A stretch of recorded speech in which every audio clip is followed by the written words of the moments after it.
ఈరోజు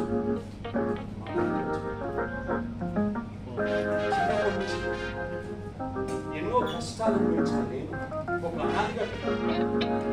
అనాదిగా జీవించాను. అలాంటిది ఈరోజు ఈ స్థానంలో ఉన్నాను. నిజంగా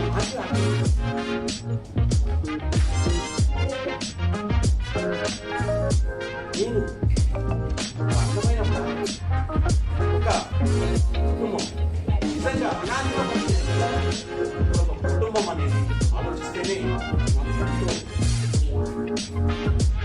ఎంతో లత అంటే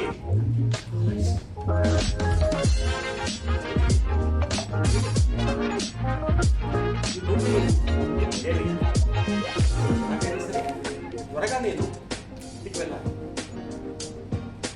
తొందరగా ముగించుకుంటాను.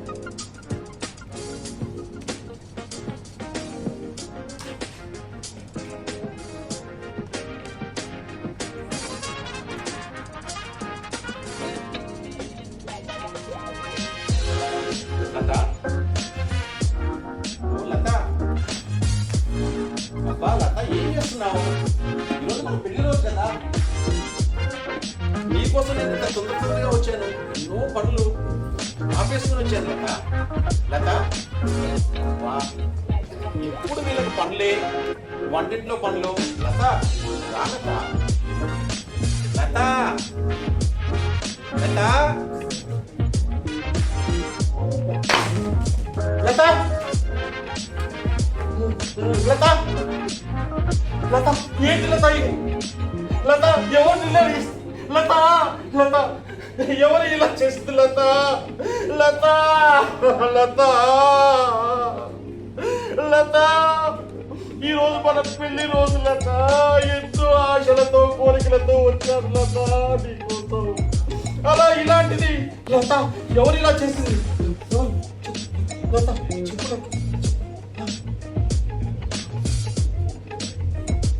లత, లత,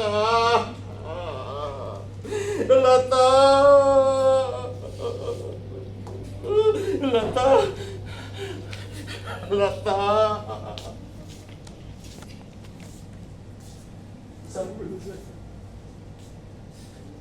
నేను ఈ పని చేయలేదు నా లత సార్.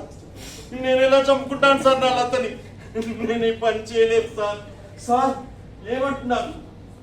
నా భార్య నేను చంపుకుంటానా సార్? లత, లత సార్, ఏంటి సార్ మీరు?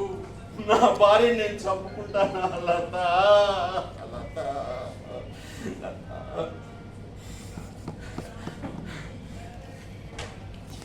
ఒరే రానా రంజిత్,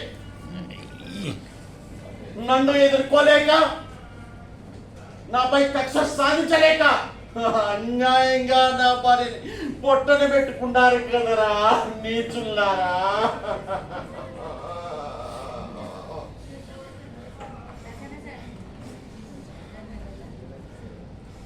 ఈ పగ ఇక చల్లారదు. ఈ భద్ర పగబట్టిన వీరభద్రలాగా మీ మీద ప్రతీకారాన్ని కక్షని సాధించేదాకా విడవడని ప్రతిజ్ఞ చేస్తున్నాను. లత.